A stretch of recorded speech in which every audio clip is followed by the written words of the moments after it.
Welcome students. Yes, welcome to Hotus Botanica Studio, our HB studio, your dream classroom. And today we will conclude our last lecture under mineral nutrition part 2.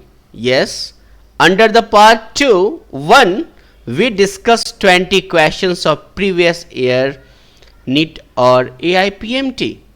But today, rest 20 question we will discuss so that you can confirm your 2 question out of this 20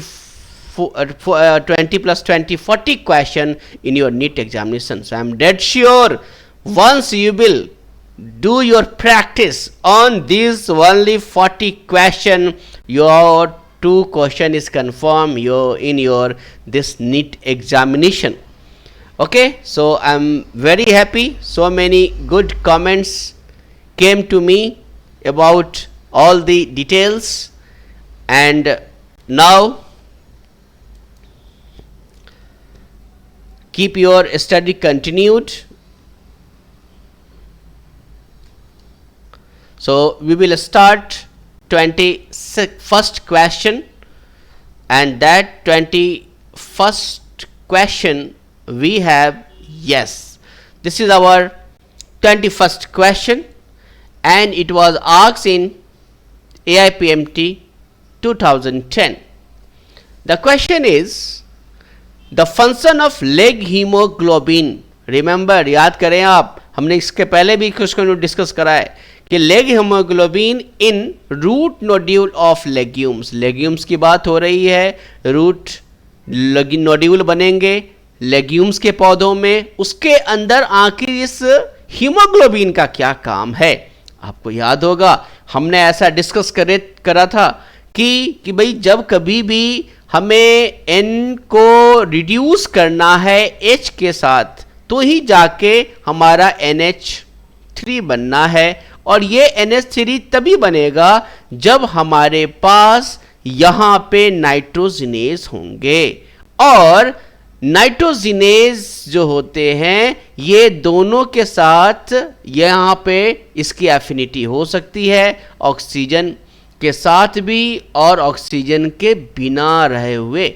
यदि oxygen को हमने नहीं रोका उसको तो क्या होगा, यहाँ पे जो नाइट्रोजन है वो NO2 और NO3 बना देंगे, जो हमारा पर्पस नहीं सॉल्व होगा. हमें तो रिड्यूस करके NH3 बनाने हैं. तो वैसी स्थिति में हमने ये देखा कि हमारे पास एक ऐसा कोई केमिकल होना चाहिए जो इस ऑक्सीजन को रोक सके, और इसके लिए ही हमने देखा था ऑक्सीजन स्कैवेंजर के रूप में लेग हीमोग्लोबिन हमारे पास आया था. Right.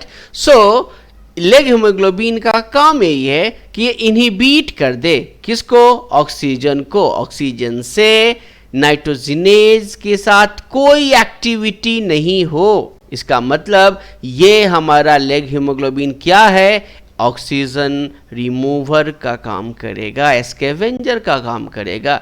Yes, so our answer should be 3, isn't it? So what should be its answer? Yes, it is 3, oxygen removal. The function of leg hemoglobin in root nodule of legume is oxygen removal. Yes, याद कीजिए leg haemoglobin क्या है, oxygen scavenger है, remover है, और 10 times more affinity है इसकी किसके साथ बाइंड करने की, ऑक्सीजन की. इसलिए इसको रोकना बहुत ज़रूरी है, और ये प्रोटेक्ट करता है नाइट्रोजन को किससे, ऑक्सीजन से. इसलिए तो ऑक्सीजन रिमूवर कहा इसको, स्कैवेंजर कहा इसको. So that's why leg haemoglobin ये बहुत इंपॉर्टेंट है फॉर द नाइट्रोजन फिक्सेशन. पहले भी हमने देखा था. तो ये क्वेश्चन हमारे NCERT 202 से ली गई है, और इसे हम मॉडरेट टाइप क्वेश्चन बोल सकते हैं, जो role of micro and micronutrients as well as nitrogen metabolism से एसोसिएटेड है. गुड. चलो, now discuss the question number 22. Question ये पूछ रहा है कि which one of the following element in plants is not remobilise. Yes, बताना है कि कौन रीमोबिलाइज नहीं है। तो आपको याद होगा हमने पढ़ा था दो तरह के एलिमेंट होंगे, या तो मोबाइल होगा या फिर वो इमोबाइल होगा। तो इन्होंने कहा है क्या कि मोबाइल नहीं करेगा, मतलब वो क्या होगा, वो बात करना चाहते हैं कि वो इमोबाइल होगा। और याद होगा आपको हमने कहा था कि कैल्शियम और सल्फर दो इंपॉर्टेंट हमारे पास हैं जो कैसे होते हैं, इमोबाइल होते हैं, जिसमें मैंने बताया था कि जो सल्फर है ये डिस्प्यूटेड है। तो सबसे इंपॉर्टेंट जो है और कॉमन है वो कौन हो गया, कैल्शियम। और इस साल 2011 में इसके आंसर भी यही दिए गए थे कि जो सबसे हमारे पास जो रिमोबाइल नहीं करेगा, मोबिलिटी नहीं होगी, मतलब ये कि यदि हमारा कोई पार्ट ग्रो करता है, ये यंग पार्ट है, फिर ये ग्रो हो गया तो ये हमारा ओल्ड हो गया, ये यंग हो गया। तो यहाँ यदि कोई एलिमेंट हमारा एक्स है, जैसे कैल्शियम है, तो ये कैल्शियम यहीं रह जाएगा, ऊपर हमारे नहीं जाएंगे। हमने पढ़ा था यही होते हैं इमोबाइल, और इसके कारण इसकी डिफिशियंसी कहाँ होगी, हाँ यंग टिश्यूज में वो पहुंच नहीं पाएगा, इसलिए इसकी डिफिशियंसी यहाँ होगी। ये भी हमने देखा था, राइट। तो इसके साथ हमने देखा कि जो इसका आंसर है वो क्या हो जाएगा, calcium. Now yes, calcium third is the correct answer because it is not mobile. Yes, याद कीजिए मैंने बताया था कि जो मोबाइल है उसमें नाइट्रोजन, पोटासियम और मैग्नीशियम है, जबकि इमोबाइल में कैल्शियम और क्या है, सल्फर है। सल्फर को रेड से दिखाया because it is disputed, right. Now next question we have a prokaryotic autotrophic nitrogen fixing symbiotic. बहुत ईमानदारी से समझने की जरूरत है, ये केवल वर्ड न समझ ले हम सिम्बायोटिक आया आंसर दे देना, नहीं। क्या क्या कहा इसने, प्रोकैरियोटिक। अब देखो इसको समझो, यदि मैंने प्रोकैरियोटिक बोला है तो इसके साथ क्या क्या हो सकता है, बैक्टीरिया भी हो सकता है, इसके साथ साइनोबैक्टीरिया भी हो सकता है, राइट ना, बैक्टीरिया भी और साइनोबैक्टीरिया, और ये एक्टिनोमाइसिटीज भी हो सकते हैं, राइट। फिर उन्होंने क्या कहा, ऑटोट्रॉपिक। जैसे ही उन्होंने कहा ऑटोट्रॉपिक, अब ये बैक्टीरिया, ये जो साइनोबैक्टीरिया है ये तो कैंसिल हो गया हमारा, राइट। और ये बैक्टीरिया भी हमारा हेटेरोट्रॉपिक के फॉर्म में है इन जनरल यहाँ पर। तो ये हम देखें तो हमारे पास कौन आ गया, यस हमारे पास अब आ गया है केवल जो ऑटोट्रॉपिक है, वो मुख्य रूप से जो सबसे कॉमन ऑटोट्रॉपिक है वो हो गया कौन, साइनोबैक्टीरिया। और ये साइनोबैक्टीरिया कैसा है, जो नाइट्रोजन का फिक्सेशन कर रहा है। तो हमने देखा था कि भाई हमारे पास जो है साइकस भी एक पौधा है जिसके साथ वो एसोसिएशन कर रहा है। हमने एजोला के साथ देखा था कि वहाँ भी ये एसोसिएशन कर रहा है। और ये दोनों में सबसे कॉमन हमारे पास एनाबिएना था, and that anabaena play vital role in the nitrogen fixation with both cycas as well as azolla. तो यहाँ भी क्वेश्चन ये बोल रहा है कि यहाँ क्या ये पाइसम हो सकता है, नहीं हो सकता, क्योंकि पाइसम कैसा कौन करेगा, वहाँ पे राइजोबियम करेगा, और राइजोबियम जो है वो कीमोऑटोट्रॉप है हमारा। नाउ जबकि वहाँ पे हमें ये बता रहा है यहाँ पे ऑटोट्रॉपिक 100% कंडीशन है। अल्नस फ्रेंकिया की बात करेगा, फ्रेंकिया में मैंने बताया था वो नहीं आ पाएगा। साइकस भी भी नहीं आ पाएगा, वो राइजोबियम। तो आंसर हमारे पास क्या बनता है, यस तो ये रहता है साइकस। तो our correct answer is third. तो आइए इसको फिर से समझते हैं। Third is our answer cycas. Anabaena एक prokaryotic autotrophic nitrogen fixing symbiotic bacteria है। हमने देखा है कि जब सिम्बायोटिक बैक्टीरिया में नॉस्टॉक, एनाबिना, नॉस्टॉक, एंथोसेरस जो ब्रायोफाइटा में है वहाँ पर देखा गया है, जबकि एनाबिना एजोला के साथ है, एजोली एंड एनाबिना में साइकैडी के साथ है ना। तो ये दो प्लांट है और इस क्वेश्चन में हमने साइकस की बात करी है, right. And this is again from your NCERT page number 2, and this is your moderate type question. Now 24th question है कि which one of the following is not a biofertilizer? Biofertilizer कौन नहीं है? तो biofertilizer कौन है? Biofertilizer मतलब जो सॉइल की फर्टिलिटी को बढ़ाएगा। और सॉइल की फर्टिलिटी कौन बढ़ाएगा? जो नाइट्रोजन की फिक्सेशन करेगा। तो इसमें हमें यह पता करना है कि कौन सा ऐसे ऑर्गेनिज्म है जो नाइट्रोजन फिक्सेशन में हेल्प नहीं कर रहा है, सॉइल की फर्टिलिटी को नहीं बढ़ा रहा है, और भी इंपॉर्टेंट सॉइल के लिए जो चाहिए उसको नहीं ले रहा है। तो राइजोबियम की बात करें तो ये तो फॉस्फेट्स को, सल्फर्स को और भी कुछ इंपॉर्टेंट न्यूट्रिएंट्स होते हैं उसको सॉइल में लेता है और सॉइल की फर्टिलिटी को बढ़ाता है। तो ये तो सही है, बढ़ाता है। ये हमें खोजना है कौन नहीं बढ़ाता है। एग्रोबैक्टीरियम, ये एग्रोबैक्टीरियम नहीं हो सकता क्योंकि ये हम प्लाज्मिड के रूप में यूज़ करते हैं जेनेटिक इंजीनियरिंग के लिए। राइजोबियम बिल्कुल सही है, नॉस्टॉक भी सही है। तो क्या आंसर हो गया? एग्रोबैक्टीरियम। बाकी तीनों तो सही है हमारे पास, बिल्कुल सही। Correct answer is Agrobacterium. Agrobacterium is not a biofertiliser, rather a good plant genetic engineering. We will go in detail whenever we will study about the biotechnology. Now, so mycorrhiza एक नया terminology आया था जो हम पढ़ेंगे भी। Mycorrhiza symbiotic association होती है फंजाई और roots of the higher plants का, और यहाँ पे भी अलग अलग इंडोमाइकोराइजा, एक्डोमाइकोराइजा होती है, और ये भी सॉइल के अंदर फर्टिलिटी को बढ़ाता है through phosphates and different type of the other elements, right. So 25th question हमारे पास फिर है। क्वेश्चन बोलता है कि which one of the following is not an essential mineral elements. बताना है कौन एसेंशियल नहीं है। ये 211 का क्वेश्चन।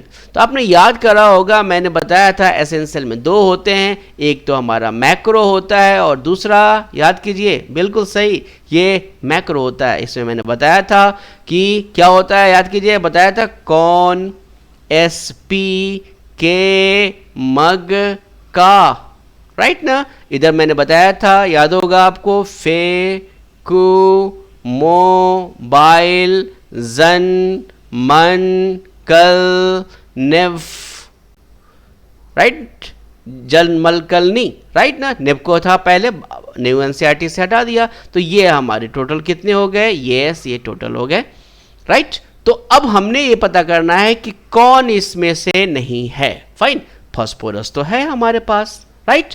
उसके बाद आयरन भी देखा, माइक्रो में है यहाँ पे आयरन। मैग्नीशियम, मैग्नीशियम भी है हमारा मैक्रो में, राइट। और ये कैडमियम ना तो माइक्रो में है ना ही मैक्रो में है। So cadmium is not the essential element, right. तो ये हमने पहले भी डिस्कस किया, cadmium is the answer because ये एसेंशियल एलिमेंट्स नहीं है। और अभी हमने देखा 9 हमारे पास माइक्रो होते हैं, 8 हमारे पास माइक्रो होते हैं। अभी मैंने निमोनिक्स बताया, आपने उसको याद किया। तो ये you can say easy level question, right. Now next 26th question हमारे पास, leg haemoglobin in root legumes of. बताना है कि ये क्या करेगा। अभी हमने पढ़ा कि लेग हीमोग्लोबिन ऑक्सीजन को आने नहीं देगा, ऑक्सीजन का रिमूवल है, ऑक्सीजन का एस्केवेंजर है, चूंकि नाइट्रोजन ने जिनेस को बचाना है। तो यही आंसर अभी हमने पढ़ा, वो सही हो गया। ये बोल रहा है कि कन्वर्ट्स करता, ये कन्वर्ट्स नहीं करता, कन्वर्ट्स तो नाइट्रोजिनेज करता है ना, तो that's why it is wrong. Oxidise करता, ऑक्सीडाइज कब होगी? जब वो ऑक्सीजन आएगा, और ऑक्सीजन तो आ ही नहीं सकता बिकॉज लेग हीमोग्लोबिन उसको आने नहीं देगा। So it is not possible. Helps in development of infection thread, no, infection thread तो शुरू में ही बन गए थे, और लेग हीमोग्लोबिन का इंटरेक्शन सबसे लास्ट में होता है कॉर्टिकल सेल्स के अंदर, राइट ना। तो हमारे सही आंसर क्या हो जाएंगे? First, yes. So leg haemoglobin protects nitrogenase, और कहाँ? In root nodule of legumes, right. Now ये पहले भी डिस्कस किया था, सेम क्वेश्चन 2010 में, अभी हमने देखा 21st क्वेश्चन में। Now 27th question we have, best defined function of manganese. Manganese का काम बताना है ग्रीन प्लांट्स के अंदर। यस, मैंने आपको पहले ही बताया था मैंगनीज वेरी इंपॉर्टेंट। देखो 2 बार आ गया, इस बार भी आ सकता है। और मैंने बताया था, याद रखना है, एक ट्रिक्स था, कल, याद आ रहा है, बताया था ना, का मन, याद करें, कल का मन। ये 3 ऐसे इंपॉर्टेंट एलिमेंट्स हैं जो फोटोलिसिस ऑफ वाटर में इन्वॉल्व होते हैं।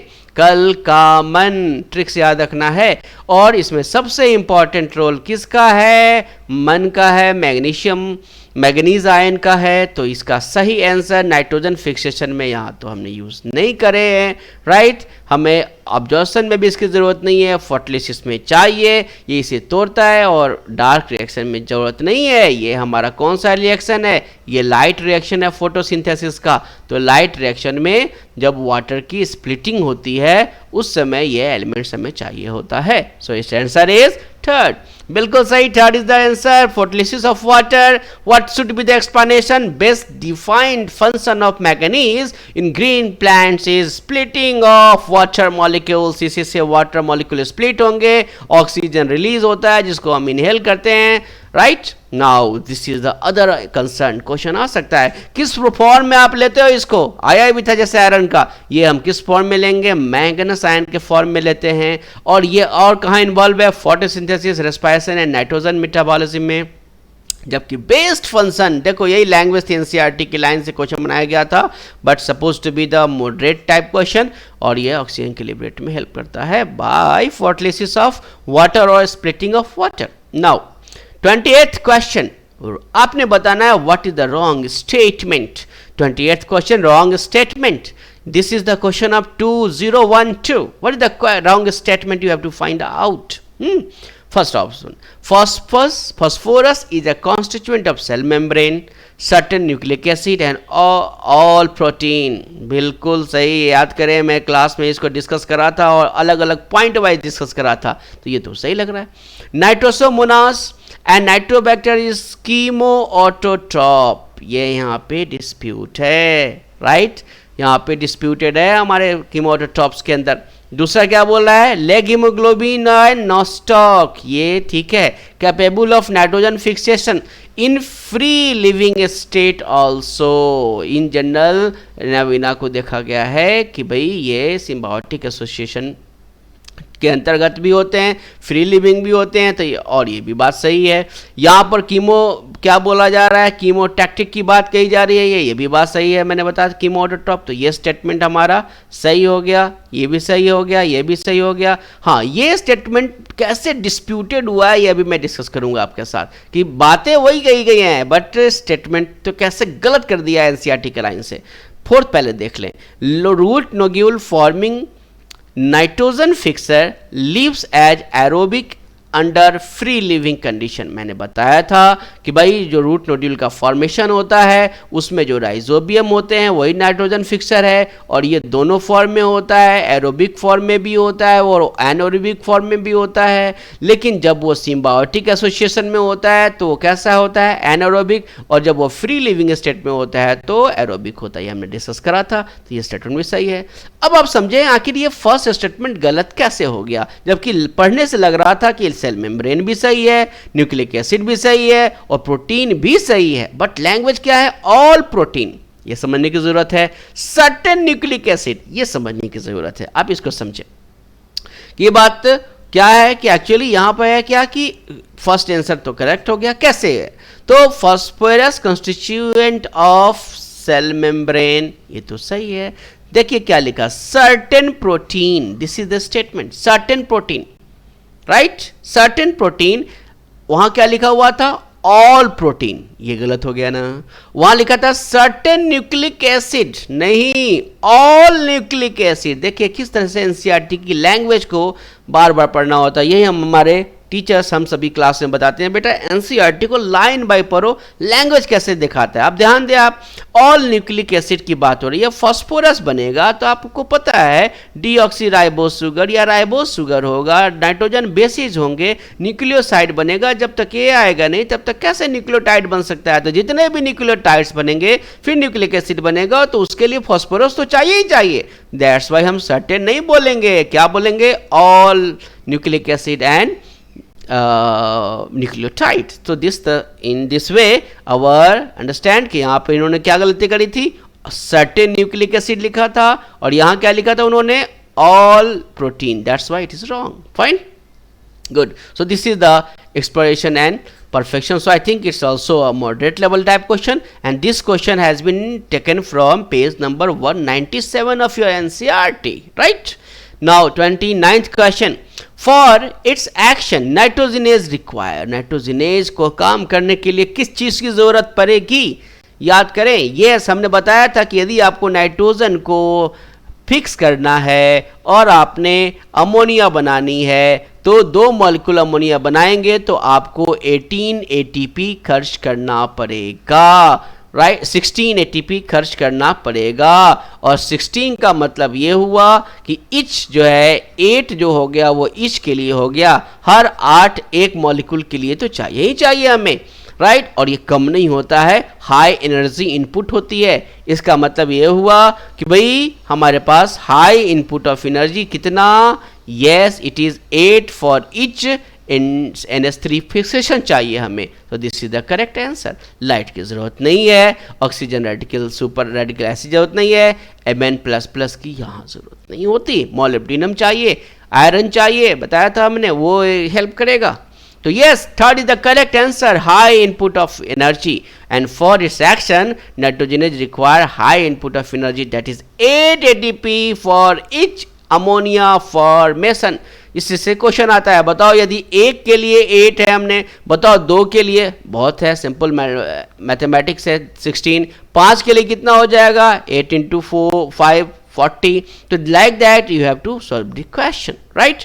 अच्छा ध्यान देना कैसे ये आया, देखिए ये इक्वेशन है, see this equation of nitrogen fixation, यहाँ पे आपको समझना है, क्या समझना है, क्वेश्चन कैसे न्यूमेरिकल क्वेश्चन कैसे बनाते हैं। 2 अमोनिया को फिक्स करने बनाने के लिए हमने कितने एटीपी खर्च करे हैं 18, बट नेचुरल है तो एक के लिए कितना हो जाएगा 8। अब आप ध्यान दें क्वेश्चन क्या पूछा जा रहा है, for the production of ammonia, यदि पूछे तो आपको बताना है एक अमोनिया के प्रोडक्शन के लिए 8 एटीपी चाहिए, एक के लिए 1 के लिए 8। लेकिन क्वेश्चन पूछेगा यदि हमने नाइट्रोजन 2 मॉलिक्यूल नाइट्रोजन को फिक्स करना है तो बताओ।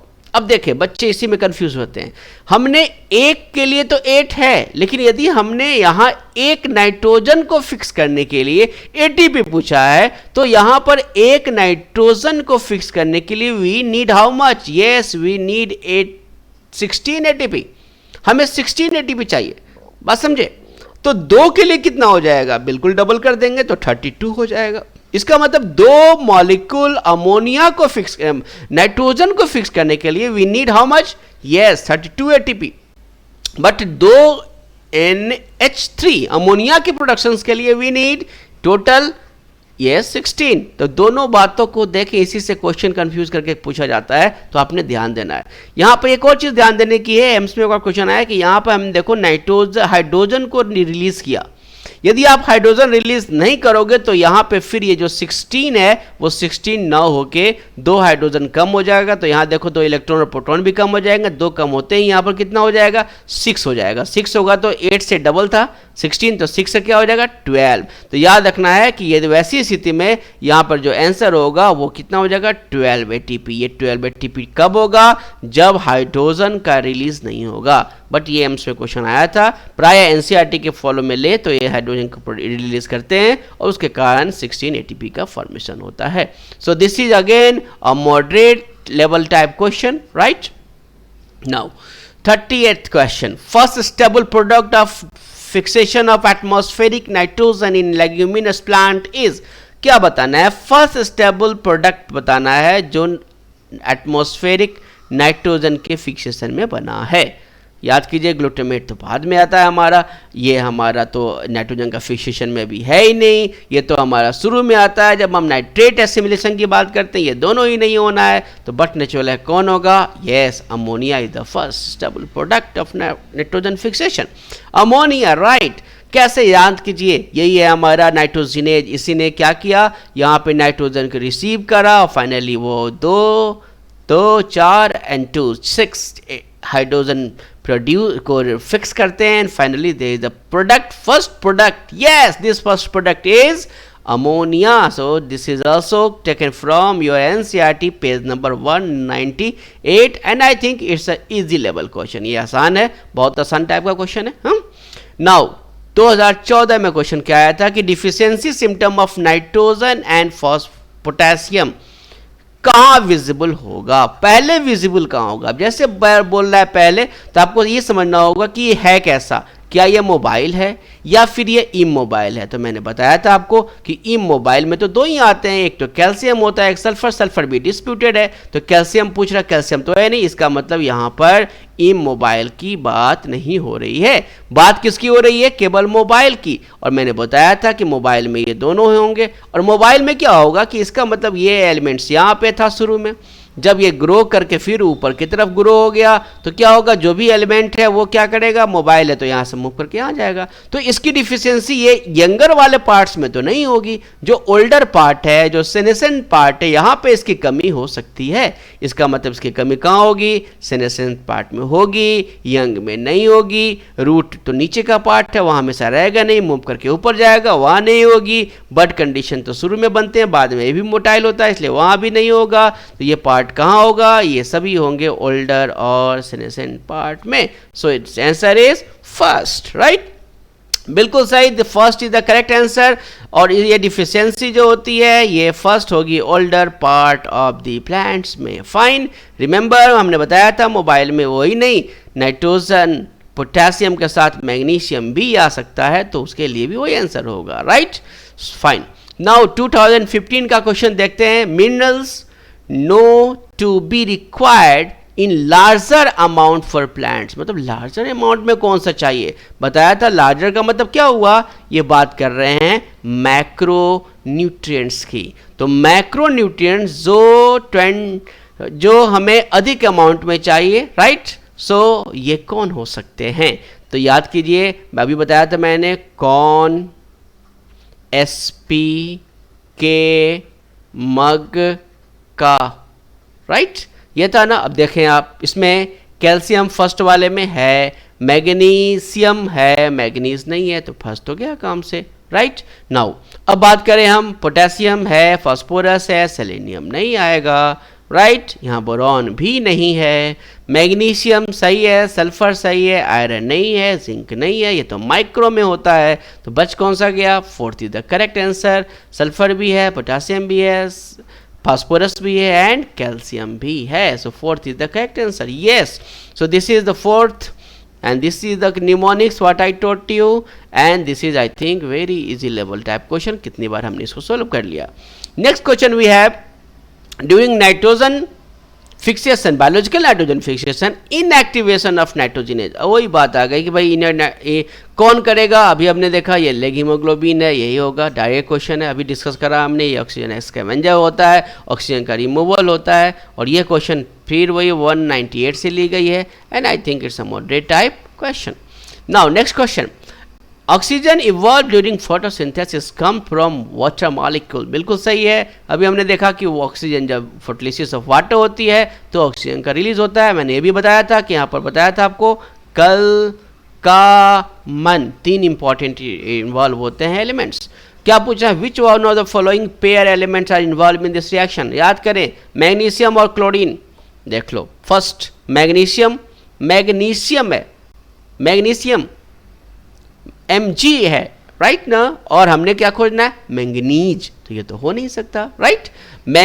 मैंगनीज एंड क्लोरीन, ये दो तो क्या हो जाएंगे, ये तो सही लग रहे हैं, हमारे पास दोनों है यहाँ पे, राइट।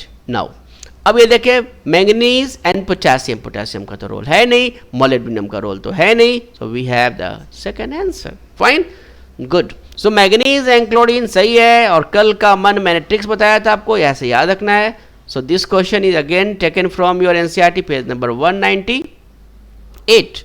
Now next question, ये क्वेश्चन 2016 का है, और ये क्वेश्चन गलत हो गया था क्योंकि कोई भी इसमें करेक्ट ऑप्शंस दिए नहीं गए थे, इसलिए इन बच्चों को बोनस भी मिला था।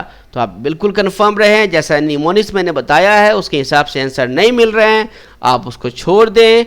छोड़ने वाले को आपको प्रॉब्लम नहीं आएगी, आपको बोनस मिलेगा तो सबको मिलेगा, राइट। क्या क्वेश्चन था वैसे, आइए देखें क्या प्रॉब्लम आ रही थी इसमें।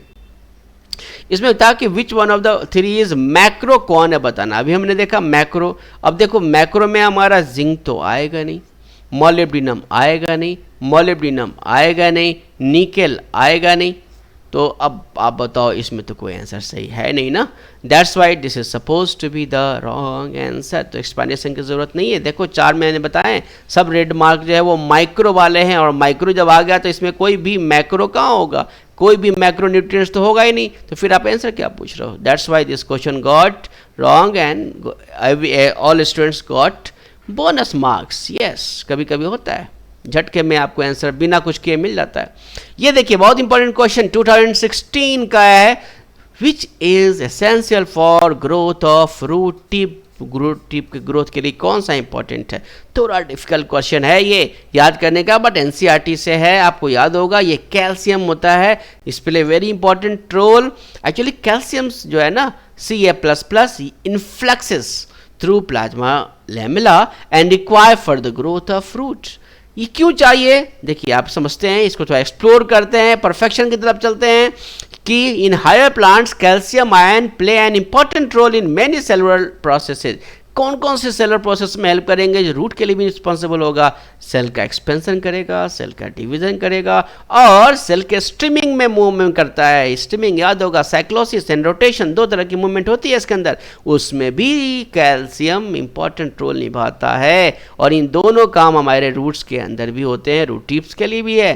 That's why this play very important role, right. Now अब हमें बताना है कि which one is the odd one, इसमें कौन ऑड वन है। करेक्ट नहीं है, मिसमैच 1 को बताना है इसके अंदर। याद कीजिए फ्रैंकिया, ये तो सही है, याद कीजिए मैंने बताया था फ्रैंकिया के लिए वो पागल है, सी मैड आ गया ना, और ये ए आ गया, अल्नस की बात हो रही है।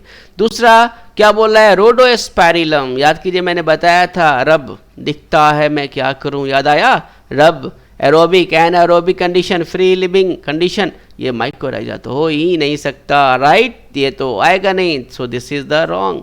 एनाबीना नाइट्रोजन फिक्सर है, बिल्कुल सही है, दोनों कंडीशन में करेगा। राइजोबियम में मैंने बताया था अल्फा अल्फा, इसके साथ और भी सारे मैंने बताए थे, 7 इंपॉर्टेंट एलिमेंट्स हैं इसके, राइट। तो करेक्ट आंसर इज 2, बिल्कुल सही। Second is the wrong pair because rhodospirillum is free living anaerobic bacteria, it's not mycorrhiza, right. हमने पढ़ा था, याद कीजिए ये स्लाइड्स मैंने बताया था कि नाइट्रोजन फिक्सिंग माइक्रोब्स जो हैं फ्री लिविंग एनारोबिक में कौन से हैं, रोडोस्पैरिलम है। उसके अलावा पढ़ा था जो नॉन लेग्यूम्स में भी बात हो रही थी, जो फ्रैंकिया, सी मैड, याद कीजिए मैंने बताया था यहाँ पर कैसोराइना, मायरिका, अल्नस और डिस्कार्डिया, यहाँ अल्नस की बात पूछी गई है। दूसरा क्वेश्चन आया था कि ये अल कौन कौन से लेग्यूम्स में है, यहाँ ऑप्शन हमारा अल्फा था। उसके अलावा हमने बताया था स्वीट क्लोव, स्वीट पी, ये सारे भी हो सकते हैं, लेंटिसल्स हो सकता है, गार्डन पी, ब्रॉड बीन और क्लोव बीन हो सकता है। ट्रिक्स बताया था, निमोनिक्स आपको याद होगा, साली बीबीसी के पेज पे डाली गई हैं याद आ रहा है, साली बीबीसी के पेज पे डाली गई है, मैंने बताया था। ये क्या बात हो रही है, यस ये ब्रॉड बीन क्लॉव बीन की बात है, ये पी है गार्डन पी और स्वीट पी, और यहाँ एस फॉर यस, याद कीजिए ये स्वीट, ये हमारा क्या है, अल्नस है, लेंटिसल्स है, and this is your what, sweet clover. तो इस तरीके से टोटल हमारे पास 7 हैं जो लेग्यूम्स के प्लांट हैं, and also given in your NCERT, बिल्कुल एनसीईआरटी से लिया गया क्वेश्चन है, page number 202, right. Now next question we have of 2018, question पूछा गया था कि which of the following form is iron absorb by plant, plant जो आयरन को एब्सॉर्ब करता है वो किस फॉर्म में करता है, बिल्कुल सही, एनसीईआरटी का लाइन है, फेरस के फॉर्म में करता है, बिल्कुल सही, फेरस के फॉर्म में करता है। एनसीईआरटी ने साफ साफ लिखा हुआ है कि iron plant obtains iron in the form of ferric acid. So very easy question, no it's moderate type, बच्चे याद नहीं रख पाते किस फॉर्म में करता है, फेरिक, फेरस, ऐसा, right. Now 39th, which of the following element is responsible for maintaining the turgor in cells, cell के टर्गर के लिए कौन सी चीज़ें रिस्पॉन्सिबल है, ऐसा पूछा गया है। याद कीजिए हमने पढ़ा था कि भाई जैसे ही पोटेशियम जब मैलेट के साथ मिलता है तो पोटेशियम मैलेट बन जाता है, और पोटेशियम मैलेट बनते ही गार्ड सेल की डीपीडी हाई हो जाती है। इसके कारण बाहर से पानी डीपीडी के थ्रू कारण अंदर आता है और इसकी फिर ओपी बढ़ जाती है, और फाइनली क्या होगा, वैसी स्थिति में ये टर्जिड हो जाएगा, और जब से ही गार्ड सेल टर्जिड हो जाएगा स्टोमेटल पोर खुल जाते हैं। तो बिल्कुल सही, potassium is the very correct answer for maintain the turgidity of cell. Yes, potassium maintain the turgor in cells. So this very easy and NCERT based question. Now the last question of 2018. Yes, question ये है, Thiobacillus is a group of bacteria helpful in carrying out. क्या कराता है? याद कीजिए, मैंने बताया था आप लोग को कि भाई सबसे पहले हमने क्या खिलाना था, नान, याद आ रहा है। फिर मैंने बताया था खिलाना था पान, और फिर उसके बाद पीएमटी में सिलेक्शन फाइनल, याद आ रहा है। यस, यही था नाइट्रोकोकस, नाइट्रोसोमोनास एंड एस्परजिलस, यही था Penicillium and Aspergillus, and this is the Nitrococcus, and this is your denitrifying bacteria, and these denitrifying bacteria याद करें, यही denitrifying बैक्टीरिया हमारी है, और यही denitrifying बैक्टीरिया क्या करें, कौन से हैं, सीडोमोनास, माइक्रोकोकस, थायोबैसिलस, यहाँ इसी थायोबैसिलस की बात की गई है। So this will help in the nitrogen fixation.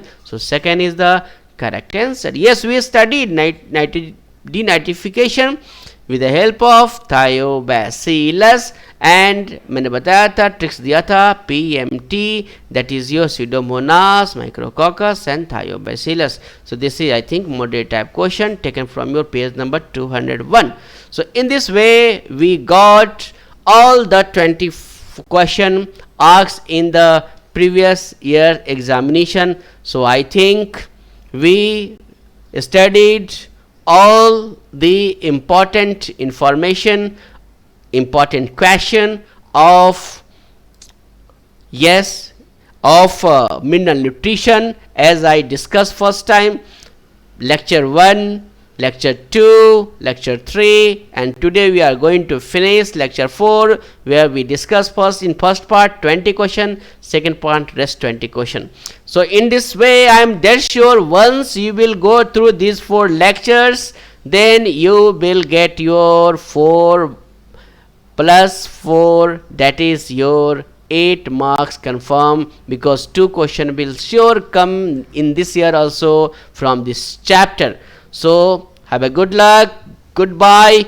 First, right, go through the NCERT again, you will get each and every concern well learned, and put your good comments, what you have got your experience after this lecture.